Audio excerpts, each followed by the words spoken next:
Hello दोस्तों, मैं हूँ संजय देसाई और 10वीं के सभी छात्रों का मैं अपनी एकेडमी ज्ञानदीप एकेडमी 87 में आप सभी का स्वागत करता हूँ। और जैसे कि हमने पिछला वीडियो जो था हाँ वो देखा, लक्ष्मी जो पाठ है, जो कहानी है वो देखी। और आज जो है वो हम लोग एक नया पार्ट जो है उसे देखने वाले हैं। ये एक निबंध विधा है, ठीक है। और आपको पता है कि हम जैसे कि आपको एग्ज़ाम में या फिर हम निबंध की नोटबुक में लिखते हैं, वो निबंध जो है वो थोड़े अलग होते हैं। और ये जो है मतलब वो भी निबंध का एक रूप है, लेकिन यहाँ पर जो पाठ के रूप में, लेसन के रूप में जिस निबंध को देखने वाले हैं वो थोड़ा सा क्या है, थोड़ा अलग प्रकार का है। और आप लोगों को ये बात भी पता होनी चाहिए कि निबंध जो है इसका मतलब क्या होता है, बराबर ना। निबंध का मतलब होता है, नी का मतलब होता है विचार, और बंध का मतलब होता है बांधना, विचारों को बांधना, बराबर। निबंध का मतलब क्या होता है, विचारों को बांधना। तो अभी हम यहाँ पर एक बहुत ही सरल, आसान और हास्य व्यंग्य से भरी हुई ये विधा देखने वाले हैं। कौन सी वाली विधा? निबंध वाली विधा, बराबर। और इसे लिखने वाले व्यक्ति जो है, जिनका नाम है घनश्याम अग्रवाल, जो अपने ही महाराष्ट्र के हैं, बराबर। और ये व्यक्ति जो है या फिर ये जो लेखक हैं, ये इनका मतलब थोड़ा सा परिचय हम लोग कर लेते हैं कि इनका जन्म जो है वो 1942 में हुआ है। अकोला ज़िला जो है महाराष्ट्र का, वहाँ पर हुआ है। और घनश्याम अग्रवाल जी की रुचि जो है वो अध्ययन काल से, मतलब जब वो पढ़ाई करते थे तभी से लेखन में विकसित हुई। मतलब उनको लिखना जो है लिखावट करना जो है उन्हें पसंद था, और इसीलिए उनका मतलब अध्ययन के साथ साथ जो है लिखा लिखना भी उन्हें पसंद था। और इस प्रकार की कुछ रचनाएं जो है वो अपने छात्र काल से, वो जब छात्र थे उसी काल से वो कर रहे हैं। अपने आसपास की प्रत्येक स्थिति या घटना में हास्य ढूंढकर उसे धारदार व्यंग्य में ढालना आपके लेखन की विशेषता है। अभी देखिए, इस व्यक्ति की विशेषता ये है, लेखक की विशेषता ये है कि अभी देखिए, आप लोगों ने देखे होंगे ऐसे लोग जो उसी बात को जो है, एक ही बात को हर एक व्यक्ति जो अपने अपने ढंग से अलग अलग तरीके से बता सकता है, बराबर। वो उनके अंतर्गत एक कला होती है किसी भी बात को सामने रखने की।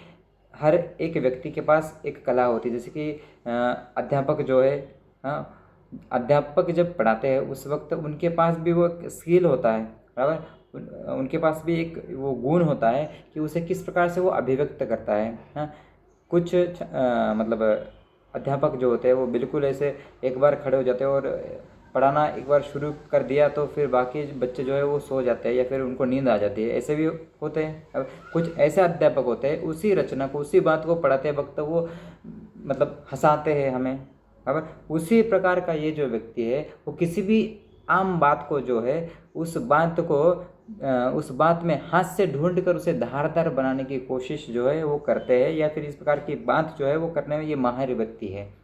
कौन? घनश्याम अग्रवाल जी, ठीक है। इसी प्रकार की ये रचना है, मैं उसे हम लोग देखने वाले हैं। थोड़ा सा और देख लेते हैं कि आप अखिल भारतीय मंचों पर हास्य व्यंग्य कवि के रूप में लोकप्रिय है। इनकी लोकप्रियता एक बात को लेके है, मतलब कि वो कवि है, लेखक है, वो तो है, लेकिन वो मूल रूप से लोकप्रिय इस बात के लिए है कि वो हास्य व्यंग्य कवि के रूप में अपने महाराष्ट्र स्टेट के जो लोग हैं, या फिर भारतीय लोग जो है, या फिर हिंदी साहित्य में रुचि रखने वाले जो लोग हैं, उनके सामने ये हमें पेश आते हुए दिखाई देते हैं, ठीक है। उनकी प्रमुख कृतियाँ जो है वो हम उनके नाम केवल देख लेते हैं। हंसी घर के आईने, ये उनका हास्य व्यंग्य उनकी रचना है। आज़ादी की धूम, आई एम सॉरी, और ये दोनों जो है उनके हास्य कविता के संग्रह है। और अपने अपने सपने, ये उनका लघु कथाओं का एक संग्रह है, बराबर। तो आज जो हम रचना देख रहे हैं वो हंसी घर के आईने जो है, हंसी घर का आईना मतलब उनकी जो एक रचना है हास्य व्यंग्य से भरी हुई, उस रचना में से एक छोटी सी घटना जो है, उस घटना को यहाँ पर ये निबंध के रूप में रखा हुआ है, उसे हम लोग देखने वाले हैं। और इस पाठ का जो टाइटल जो है, इस पाठ का जो नाम है वो है वारे हमदर्द। क्या? वारे हमदर्द। अभी हमदर्द जो है, इस शब्द का अर्थ आप लोगों को पता है, बराबर ना? हमदर्द का मतलब क्या होता है? सहानुभूति। हम कभी कभी सहानुभूति दिखाते हैं। किसी कोई व्यक्ति अगर किसी समस्या में होता है, किसी कठिनाइयों में होता है, उस वक्त उसे हम मिलते हैं, या फिर अस्पताल में अगर कोई व्यक्ति बीमार है, बराबर, तो उसे मिलने के लिए हम लोग जाते हैं, बराबर, और उनकी मतलब उनके बारे में कुशल मंगल पूछते हैं, बराबर, उनको थोड़ा सा धीरज देने की कोशिश करते हैं, उनका हौसला और हिम्मत बढ़ाने की कोशिश करते हैं, बराबर, और उनको थोड़ा सा मतलब इस प्रकार की बातें करते हैं। और ये जो है, इसे हम लोग क्या बोलते हैं कि हमदर्दी होती है वो, कि आप दुखित है, हमें भी दुख हो रहा है, बराबर ना? आप चिंतित है तो हमें भी चिंता हो रही है, बराबर, आप कष्ट में हैं तो हमें भी कष्ट हो रहा है। इस प्रकार की बातें जो है वो हम लोग उस व्यक्ति के सामने करते हैं। तो ये है हमदर्दी, ये होती है सहानुभूति। ठीक है, तो हम लोग सीधे इसकी शुरुआत कर देते हैं। और आप लोग अगर मेरे चैनल पर नए हो तो मेरे वीडियो को आप क्या करो, सब्सक्राइब करो, बराबर ना, ताकि आपको मेरे वीडियो जब भी अपलोड होंगे आपको वो दिखाई देंगे। ठीक है, अगर अच्छा लग रहा है तो आप इसे शेयर भी करो अपने दोस्तों में। चलो, पेज नंबर है 10। उस दिन जब मैं पूंजीवादी और समाजवादी अर्थव्यवस्था पर भाषण सुनकर आ रहा था तो सामने से एक कार आ रही थी। भाषण के प्रभाव से मेरी साइकिल को अधिक जोश आया या कार को गुस्सा अधिक आया, यह मैं निश्चित रूप से नहीं कह सकता, किंतु मेरी साइकिल और वह कार जब करीब आए तो विरोधियों की तरह एक दूसरे को घृणा की नज़रों से देखते हुए आपस में जा भिड़े। मैंने खामखा पूंजीवाद और समाजवाद के झगड़े में टांग अड़ाई, फलस्वरूप मेरी टांग टूट गई। ठीक है, अभी थोड़ा सा हम एक एक बात को यहाँ पर देख लेते हैं, क्लियर करते हैं। उस दिन में मतलब कौन? लेखक जो है घनश्याम अग्रवाल जी। उस दिन लेखक पूंजीवादी और समाजवादी अर्थव्यवस्था जो है इस पर भाषण सुनकर आ रहे थे। अभी पूंजीवादी और समाजवादी ये जो शब्द है इसके बहुत बड़े अर्थ हैं। आप लोगों ने ये दो अलग अलग प्रकार के सिद्धांत हैं, और इन सिद्धांतों के बारे में आपने देखा है, सुना है, अर्थशास्त्र में इस बात को आप लोगों ने देखा है। और ये ऐसी बात है, मतलब ये जो पूंजीवाद और समाजवाद है जो समाज में फैला हुआ है, ये हर विषय के अंदर आने वाला सिद्धांत है, बराबर ना?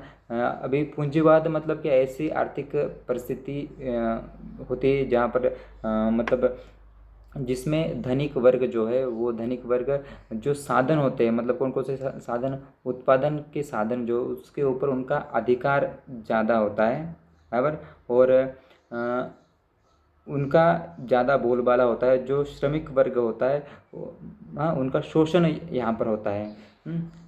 या शोषण किसका होता है? जो मजदूर वर्ग के लोग होते हैं उनका शोषण किया जाता है। दूसरी बात जो है समाजवादी अर्थशास्त्री जो है या फिर समाजवाद ये बताता है कि समाज में उत्पादन जो होता है उस उत्पादन के ऊपर सबका अधिकार एक जैसा हो, सभी लोगों का अधिकार हो, सरकार का और सारे लोगों का। मतलब ये जो सिद्धांत है वो बहुत बड़ा सिद्धांत है। यहाँ पर ज़्यादा विश्लेषण मैं आपको नहीं बताने वाला। क्योंकि हमें केवल ये दो शब्द जो है वो देखना है, उसके बाद आगे बढ़ना है, बराबर ना? क्योंकि इसे कुछ राजनीतिज्ञ जो है वो अपने ढंग से लेते हैं, और ये जो समाजवादी जो समाजवादी जो लोग हैं, हाँ, जब भी समाजशास्त्री जो है वो इसे अलग प्रकार से इसे लेते हैं। हाँ, अभी वास्तविक रूप में ये अगर हम लोग देखें तो ये बहुत एक बड़ा विषय है, ठीक है, लेकिन हम लोग अभी यहाँ से आगे बढ़ते हैं और मैं आपको बताना चाहता हूँ कि यहाँ पर लेखक जो है वो समाजवादी और पूंजीवादी अर्थव्यवस्था पर भाषण सुनकर आ रहे हैं। और उस वक्त क्या हुआ कि वो साइकिल पर जा रहे हैं, हाँ, और साइकिल पर जाते जाते वो उनके दिमाग में एक बात है, भाषण का जो प्रभाव जो है उसके दिमाग में है, उनके दिमाग में, और वो बिल्कुल बड़े जोश के साथ उस भाषण को सुनकर क्या हो रहे हैं, जा रहे हैं। और उसी समय सामने से एक कार जो है वो भी आ रही है और मानो कि विरोधियों की भांति एक दूसरे को वो देखते हैं, ये भी और वो भी हैं। कार और कार में बैठा व्यक्ति अर्थात कार और साइकिल पर बैठे ये व्यक्ति मतलब लेखक, तो दोनों एक दूसरे को घृणा की नज़रों से देखते हैं। और क्या होता है कि ऐसे में एक दूसरे से वो क्या होते हैं, जा भिड़ते हैं, मतलब दोनों की क्या हो जाती है, टक्कर हो जाती है, अर्थात एक्सीडेंट हो जाता है। और ऐसे में देखिए, मैंने खामखा पूंजीवाद और समाजवाद के झगड़े में टांग अड़ाई, मतलब वास्तविक रूप में उन्होंने टांग नहीं अड़ाई है, लेकिन केवल क्या किया उन्होंने, उस बात पर मतलब पूंजीवादी और समाजवादी भाषण जो सुना था, इन दोनों वादों के ऊपर जो भाषण सुना था, उस भाषण को सुनते हुए उसके विचारों में खो गए वो, और ऐसे समय में वो आ रहे, और ऐसे में वो जो कार और साइकिल जो है वो आपस में जा भिड़ते हैं, और ऐसे समय में उनकी टांग जो है वो टूट जाती है। किसकी टांग टूट जाती है? लेखक की टांग टूट जाती है। फलस्वरूप मेरी टांग टूट गई, और दुर्घटना के बाद आज भी इंसानियत कायम है। देखिए यहाँ पर जो है लेखक जो है एक एक बात को बड़े व्यंग्य के साथ बता रहे हैं, इस बात को हमें देखना है। हाँ, देखिए क्या बताना चाहते हैं वो, कि दुर्घटना के बाद आज भी इंसानियत कायम है, यह सिद्ध करने के लिए कुछ लोग मेरी तरफ दौड़े। ये आम बात है कि जब किसी को इस प्रकार से कोई दुर्घटना होती है तो हम लोग तो जाते ही है बराबर, और जाना चाहिए, ये हमारा क्या है, कर्तव्य है। अगर कोई व्यक्ति मुसीबत में या फिर इस प्रकार से किसी का एक्सीडेंट हो जाता है उस वक्त, और यहाँ पर कवि लेखक क्या बता रहे हैं कि इंसानियत जो है वो कायम है, इस बात को सिद्ध करने के लिए कुछ लोग जो है मेरी तरफ क्या हुए, दौड़े। और आगे देखिए कि आँख खुली, मतलब वहाँ जो है उसके बाद वो बेहोश हो जाते हैं। कौन बेहोश हो जाते हैं? लेखक बेहोश हो जाते हैं। और आँख खुली तो मैंने अपने आप को एक बिस्तर पर पाया। हाँ, इर्द गिर्द कुछ परिचित अपरिचित चेहरे खड़े थे। और जब उन्हें मतलब आँख खुली उनकी, उन्हें होश आया, उस वक्त अगर होश आने के बाद उन्होंने अपनी आंखें खोली तो उन्होंने देखा कि मेरे आसपास कौन है, परिचित और अपरिचित लोग जो है, मतलब चेहरे जो है वो खड़े थे। आँख खुलते ही उनके चेहरों पर उत्सुकता की लहर दौड़ गई, क्योंकि ये बेहोश थे, मैंने आपको पहले बताया है। मैंने कराहते हुए पूछा, मैं कहाँ हूँ? हाँ, कराहना मतलब पता है ना आप लोगों को, जब हमें चोट लगती है या फिर जब हम बीमार होते हैं उस वक्त बाप रे इस प्रकार के हम बात करते हैं ना, अर्थात उन्होंने कराहते हुए कहा कि मैं कहाँ हूँ बराबर। और आप, किसी ने बताया, अभी कौन है दिखते हैं, आप सार्वजनिक अस्पताल के प्राइवेट वार्ड में हो।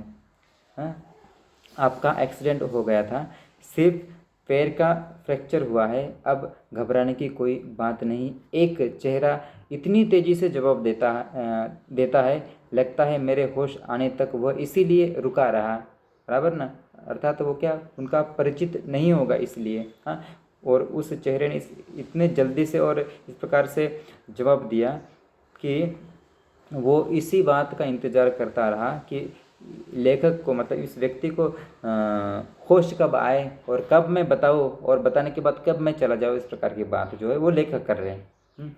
और इस प्रकार से उन्हें बताया कि आपका एक्सीडेंट हो गया था, हुआ है, और आपका पैर जो है वो फ्रैक्चर हुआ है, और उसके बाद घबराने की कोई बात नहीं है। इस प्रकार की बात जो है एक व्यक्ति ने बड़े ज़ोर से और ताव में आकर कही, जल्दी से, बड़ी आवाज़ में बताया होगा उन्होंने।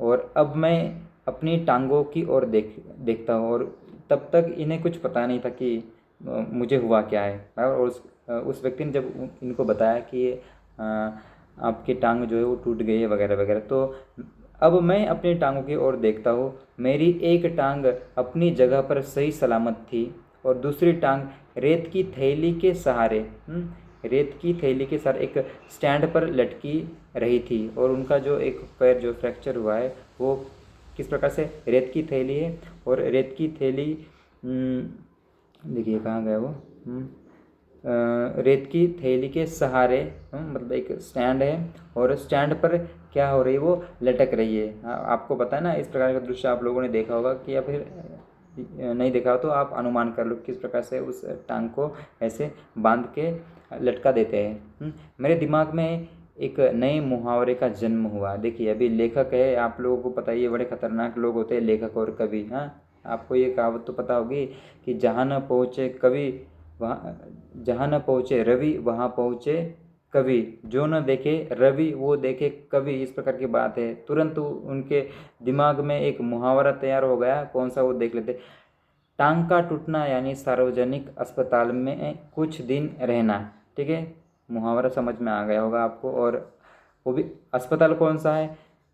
सार्वजनिक अस्पताल, मतलब सरकारी अस्पताल। और सरकारी अस्पताल में किस प्रकार की स्थिति होती है ये आप लोगों को भी पता है। ठीक है, 15 मिनट हो चुके हैं। मैं यहाँ पर रुकता हूँ और तुरंत दूसरा वीडियो जो है वो बनाता हूँ।